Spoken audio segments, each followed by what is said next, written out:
Hello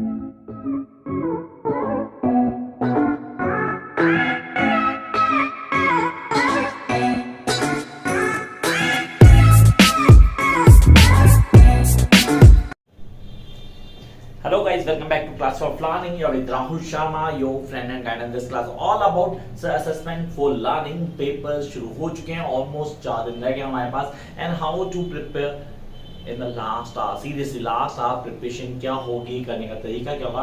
Along with that expected question, अगर हमें सब डिस्कशन मिल जाए, टॉपिक्स को डिस्कस कर लें कि यार इन्हें लिखना क्या है, कैसे लिखना है, कितने पेजेस का आंसर होगा, वर्ड्स को कैसे फॉर्मलाइज करना है, and how is going to get maximum marks, तो डेफिनेटली सर हेल्प हो जाएगी जिसको हमें करना है. तो बात करते हैं. स्टार्ट किया एमडीयू ने, सर डेफिनेटली फॉलो सीआरएसयू करेगा, केयू करेगा, and all other university definitely follow the same pattern. And this time yes we do have offline examination also. तो अब ऑफलाइन एग्जाम है तो हम उसको काम कैसे करेंगे, करने का तरीका क्या होगा. As we have been thinking that यार ये तो ऑनलाइन ही होना है तो आराम से हो जाएगा, लेकिन लास्ट आवर प्रिपरेशन जरूरी होगी क्योंकि क्वेश्चंस लिमिटेड है. So yes, I am going to explain just 13 to 14 question. I repeat, 13 to 14 question, not more than that. पूरा पेपर सिर्फ और सिर्फ वहीं से होगा. मैंने पूरी इतनी मोटी बुक पढ़ने के लिए किसी को नहीं कहा. सिर्फ और सिर्फ इन क्वेश्चंस को ऑन टिक कर लेना.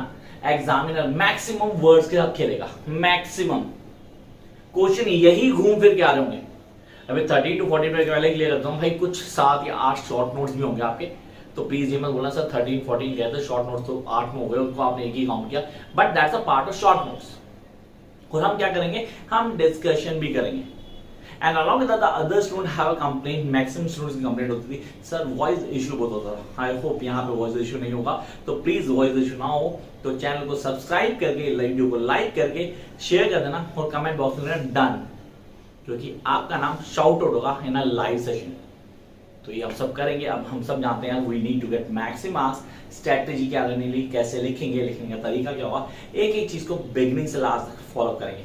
Let's start the class. कुछ चीजें दिमाग में हैं, कुछ चीजें यहाँ पे. अब सर ये सारे आंसर हमें कहाँ मिलेंगे, सीरियसली सारे आंसर मिलेंगे नोट्स में. नोट्स के लिए नंबर ये पीछे लिखा हुआ देखा, आप सबको दिखा होगा. सर नोट्स फ्री नहीं हो तो उनके लिए पे करना पड़ता है. जैसे आप पे करते हैं आप पे मिल जाते हैं. अब सर अगर ये खाली क्वेश्चन नहीं तो ये इंस्टा आईडी यहाँ पे सब अपलोड हो जाएगा. You guys just go to my insta ID @classyrahul and follow me. Then you'll get everything that you really want to crack this particular paper.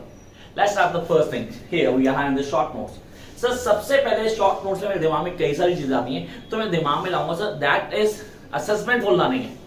Sir it's all about learning, तो मैं कहता हूँ constructive learning. I repeat, constructivism learning theory. The first point जो दिमाग में आ गया that is constructivism.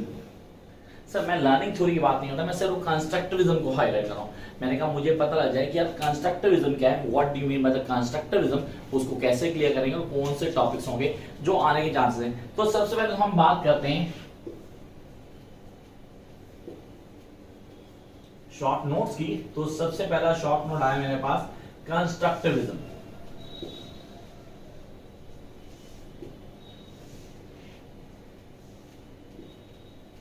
When somebody says the constructivism means a constructive learning theory, तो इसका मीनिंग क्या होता है, कंस्ट्रक्टिविज्म क्या होता है. चलो कंस्ट्रक्शन बताता हूँ. कंस्ट्रक्टिविज्म एक सोच का बनना. आप कहते हो किसी ने किसी के लिए कोई सोच बना ली, किसी ने सोच बना ली भाई ये बंदा बेकार है, सीधी से बेकार रहेगा, you can't change it. Prejudices normal दिमाग में होता है ना कि हम बना देते हैं. हम बोलते हैं womens can not drive cars. जितनी स्टूडेंट मेरे से नफरत करेंगे, सीरियसली मैंने ऐसा कुछ नहीं, मेरी सोच नहीं है, ये इंडिया की प्रैक्टिकली सोच है कि women can not drive the car. Sorry इतना वुमेन बहुत ज्यादा है जो देखते ना यार कोई लेडी चला रही हो गया, वो स्लो चल रही है. The old age always drive slow, ये बोलते हैं हम लोग. कुछ बोलते हैं सीरियसली यार गाड़ी नहीं दे रहा साइड. तो अब आपने कहा सर ये सोच है, दिस इज कंस्ट्रक्टिविज्म. अब लर्निंग थ्योरी सर उसी को लेके चलते हैं, उसी कॉन्सेप्ट को फॉलो किया गया. तो पहला आ गया कंस्ट्रक्टिविज्म, मेरे ख्याल से सबको ऑन टिक होना चाहिए. Then characterisation of evaluation. Sir evaluation तो पता है, अब इवैल्यूएशन के कैरेक्टराइजेशन हमें ऑन टिक होना चाहिए. आप लोग नंबर 2 दैट इज इवैल्यूएशन. अब इसको आपने ऑन टिक कर देना है, छोड़ना नहीं है, क्योंकि जहां आपने इवैल्यूएशन छोड़ दिया वहां गड़बड़ हो जाएगी. Sir this is evaluation.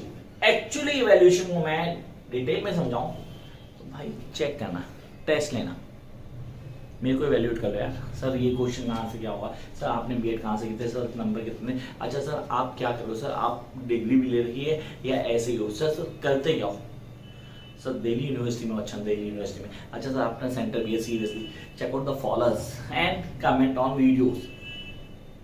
Sir बुरे वाले कमेंट होते हैं, हाँ बिल्कुल वाले होते हैं कि वहाँ आवाज़ के लिए होते हैं, आवाज़ बहुत खराब थी वाले, मुझे खुद को लगता था इको बहुत ज़्यादा है, but I tried many a time, शायद आज भी आ रही हो, सॉरी अगर आ रही हो तो, अगर नहीं आ रही हो तो प्लीज़ कमेंट बॉक्स में सर आवाज़ क्लियर है, मुझे भी अच्छा लगे ताकि मैं और वीडियोस तैयार कर पाऊँ आप लोगों के लिए। तो सर इवेल्युएट किया, हम क्या कहते हैं जज करना, दूसरे वर्ड में बोलूँ किसी को परखना, इवेल्युएशन। टाइम टू इवेल्युएशन होता है सर, स्कूल में पेपर हुआ करते थे, फर्स्ट टर्म, सेकेंड टर्म और फाइनल टर्म। अब फर्स्ट पीरियोडिक बोलते हैं, सीरियसली लोग अपडेट हो गए तो पीरियोडिक बोल देते हैं। Then next one we are having characteristics of a good test. देखो यार यहाँ आगे मैंने टेस्ट की बात की, तो कैरेक्टरिस्टिक्स ऑफ गुड टेस्ट मैं बोलता हूँ यूनिट टेस्ट आ सकता है, पीरियोडिक टेस्ट आ सकता है, कोई घोटा लिखा हुआ है नहीं कैरेक्टरिस्टिक्स गुड टेस्ट क्या आएगा, वहाँ यूनिट टेस्ट आ गया, सेम थिंग लिखनी है, पीरियोडिक टेस्ट है तब भी तो सही लिखना है, कैरेक्टरिस्टिक्स तो वही है, अब उसमें गुड टेस्ट वाली क्वालिटीज डाल दो, तो आपने कहा थर्ड गुड टेस्ट, इसको यूनिट टेस्ट भी कह सकते हैं, इसको आप पीरियोडिक टेस्ट भी कह सकते हैं, इसको आप कैरेक्टरिस्टिक्स गुड टेस्ट भी कह सकते हैं। तो कॉन्सेप्ट क्लियर है, टेस्ट क्या होता है, टेस्ट तैयार करना, टेस्ट में जैसे मैं पूरे की पूरी नॉलेज को ऑब्जर्व करूंगी, बंदे ने ये किया है, इसके पॉइंट्स हैं, इनको कैसे क्लियर करना है, कैसे मैं मैक्सिमम मार्क्स लेके आऊंगा, ये सारी चीजें वहां पे पहुंची। चलो यार जंप करते हैं नेक्स्ट वन पे। सर 3 हो गए, एक को ले दूं, बाकी 4 तो आप अपना निपट लेंगे, कोई प्रॉब्लम नहीं। Come to the next one that is really important, that is choice based credit system, CBCS।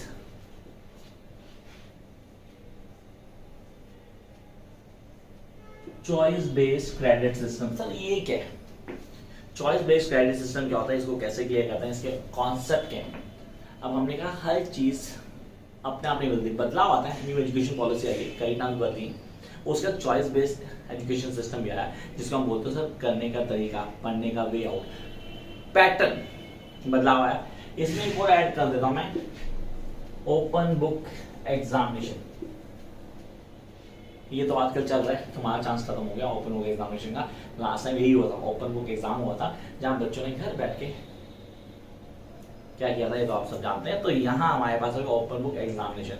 तो first question that is short notes, I hope सबको क्लियर हुआ और ये समझ में आए या नहीं आए, नहीं आए तो प्लीज कमेंट बॉक्स में आना। और हाँ एक और बात बता देता हूँ, इसी चैनल में सबकी वीडियोस भी हैं ऑलरेडी, आप आराम से सारी वीडियोस को तसल्ली से देख सकते हैं। Come to the next one. We are having the next question. Define assessment, how it is useful in education system. Sir, number 2. ये तो गया question number 1. And come to the question number 2.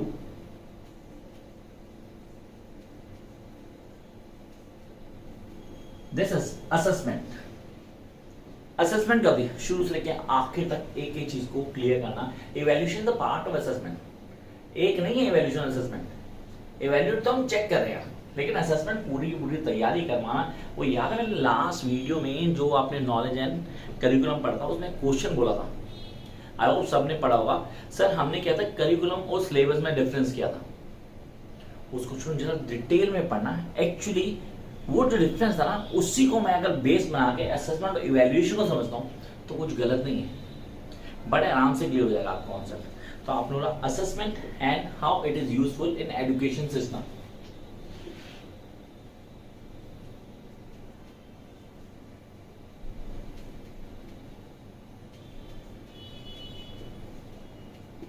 तो सर मेरा हो गया assessment use in education system, hopefully सबको clear हुआ assessment क्या है, इसका यूज क्या है एजुकेशन सिस्टम में, कैसे यूज करते हैं, किन चीजों लेके चलेंगे, बेसिक फॉलोअप क्या होगा।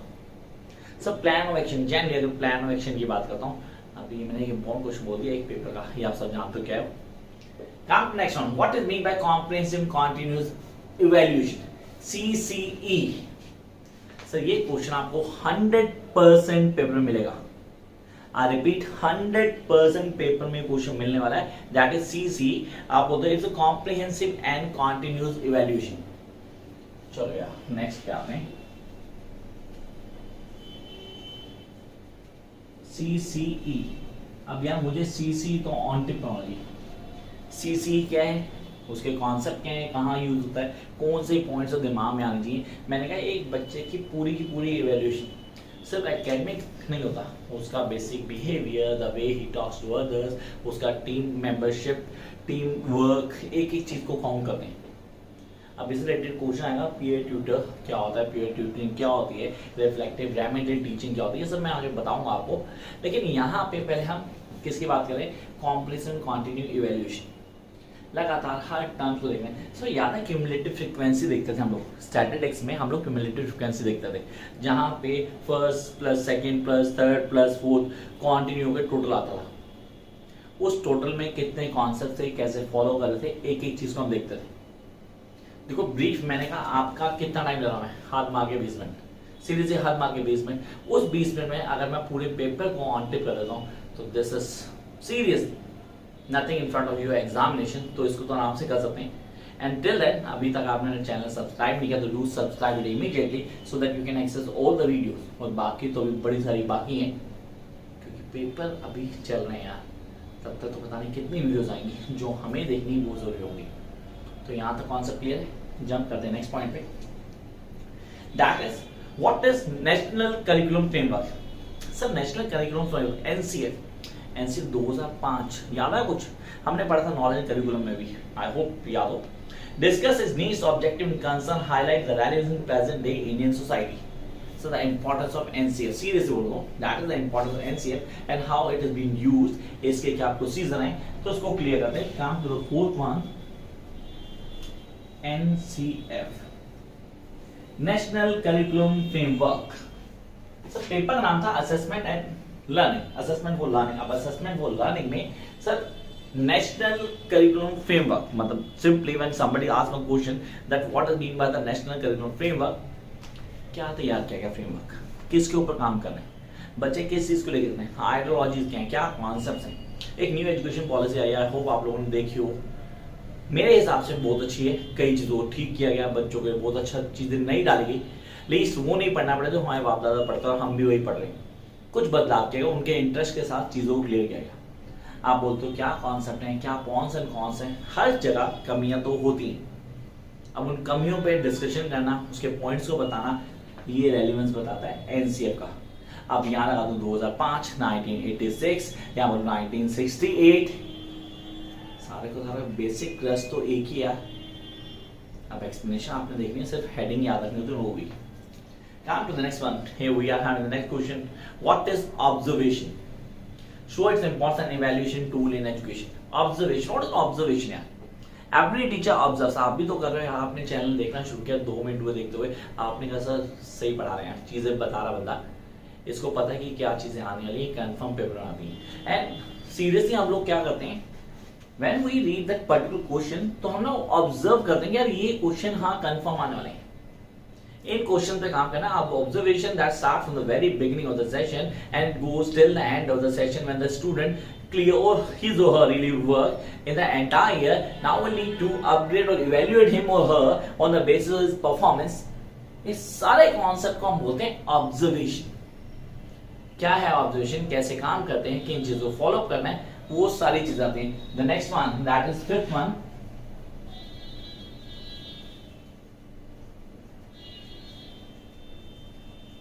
ऑब्जर्वेशन।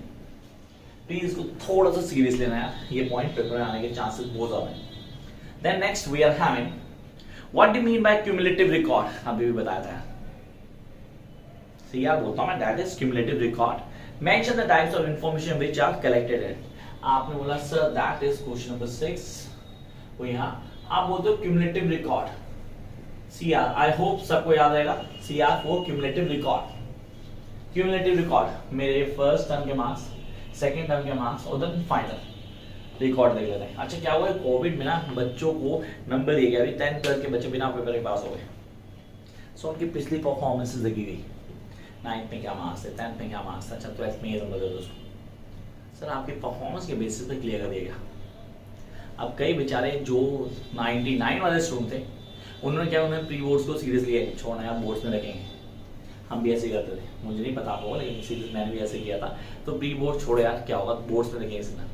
अगर हमारे टाइम ये होता हमारी बैंड बच जाती यार, कि वो तो प्री बोर्ड के बेसिस नंबर दे रहे हैं बच्चों को। और जो नालायक थे सीरियस चीटिंग मार के क्या किया सर, ऑनलाइन एग्जाम चल रहे थे, उन्होंने नंबर ले आए, तब उनको मार्क्स उस बेसिस मिल गए, तो गधा घोड़ा बन गया। घोड़ा सीरियसली घोड़ा रहा नहीं रहा, आई हैव नो आइडिया, ये तो रिजल्ट वाले जानते हैं। जो गधे से घोड़े बने वो सीरियसली बहुत खुश हैं, कहीं ना कहीं गाली दे रहे हैं मन में कि सर क्या बोल रहे हो, you will get that marks क्योंकि हम डिजर्व करते थे। सो कौन क्या डिजर्व करता है ये तो क्यूमुलेटिव रिकॉर्ड्स बता देता है, अगर performance from the very beginning देखी जाती तो। आई होप कॉन्सेप्ट यहाँ क्लियर हो गया होगा सबको समझ बड़े अच्छे से आता है।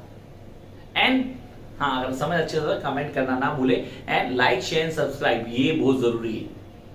Jump to next one, we are having the next question, that is a easy question, पर पेपर में कंफर्म मिलेगा। That is what is grading system.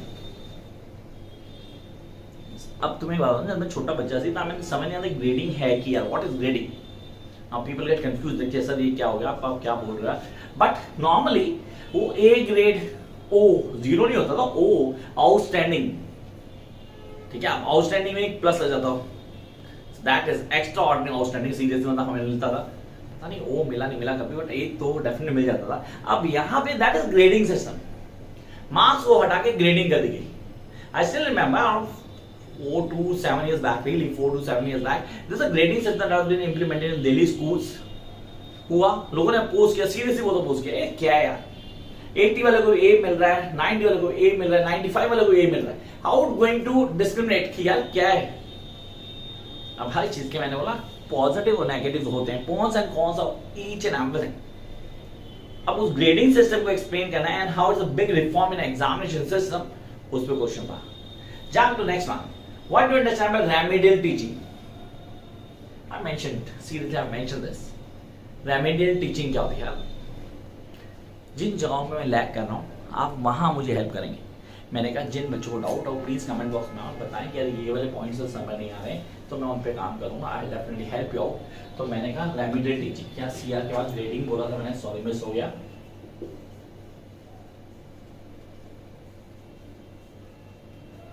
Grading system, चलो यार 8 पे आते हैं, दैट इज सर अभी तो डिस्कस किया था, क्या था वो सर, हमने कहा था what do you understand remedial teaching. Remedial, जिसको जो कमी है वो फुलफिल करो ना यार, उसके बेसिक्स को देखो कि यहाँ लैग कर रहा है, वो जहाँ लैग कर रहा है वो चीज़ इंप्लीमेंट करो, that is remedial teaching.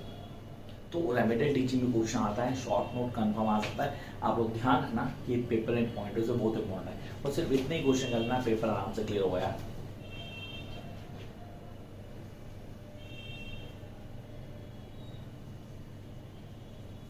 Remedial teaching, चलो यार आते हैं 9 पे। This is explain the stages of assessment.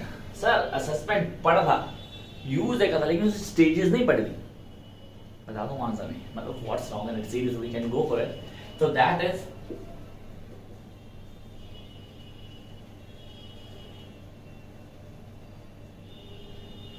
Stages of assessment. I hope ये सबके सब ऑन टिप होगा। इसकी वीडियो प्लीज देख लेना, स्टेज ऑफ असेसमेंट की पूरी डिटेल डिस्क्रिप्शन में इसकी वीडियो डाली हुई है, असेसमेंट की स्टेजेस। अब कौन बच्चा देख रहा है, कौन बच्चा उसको फॉलो कर रहा है, ये तो दिखेगा जब कमेंट बॉक्स में आएगा, डन लिखा होगा, जिन्होंने लाइक शेयर सब्सक्राइब किया होगा। Come to the next one, what do you mean by the scales of measurement in statistics. Sir stats का क्वेश्चन आता है क्या? सर स्टैट्स में न्यूमेरिकल तो नहीं, mean mode median standard deviation वगैरह तो नहीं आएगा, कुछ नहीं आएगा भाई, बी एड है। यहाँ थ्योरी बेस्ड क्वेश्चन आता है, और अगर गलती से कोई क्वेश्चन आ गया तो चॉइस में होगा, बीच में थ्योरी होगी आपके पास। तो इस क्वेश्चन को कर लेते हैं, कह रहा है what do you understand by scales of measurement in statistics. Mean mode median सारे बता दूंगा, उनके कॉन्सेप्ट को क्लियर कर दूंगा, क्वार्टाइल बता दूंगा, डेफिनेट स्टैंडर्ड डेविएशन बता दूंगा, मीन डेविएशन बता दूंगा। बता दे भाई, definitely it will work, seriously will work in your examination and really fetch you good marks. तो यहां आगे scales of measurements, that is the question number 10।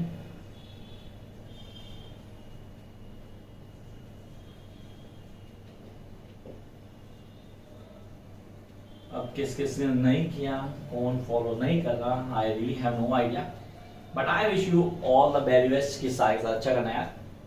Come to the last, what do you mean by correlation? अभी correlation क्या है, इसके positive और negative क्या होते हैं, इनके ऊपर कैसे काम करेंगे, किन चीज दिमाग रख लेना है, यहाँ लिख लेते हैं हम, दैट इज कोरिलेशन। सबके सब इस पे काम कर लेना है भाई। कोई दिक्कत आती है तो please let me know through the comment box. Correlation, इसके यूजेस, हाउ इट वर्क, इसके कॉन्सेप्ट क्या है, सारी की सारी बातें आपको ऑन टिप पहुंचेंगी। So I hope that you guys are going to deal with this. किसी तरह की कोई प्रॉब्लम आती है तो मैं हूं ना यार, कमेंट बॉक्स आपके लिए। तो करना क्या है, ज्यादा कुछ नहीं करना, सिर्फ लाइक करना है, शेयर करना है, सब्सक्राइब करना है और जाके कमेंट बॉक्स में डन लिख देना है ताकि हम फॉलो कर पाए। And those who want the classes, number पीछे दिया गया, नोट्स पीछे नंबर दिए गए, तो ये चीजें फ्री नहीं है, इनके लिए पे करना पड़ता है। All the best.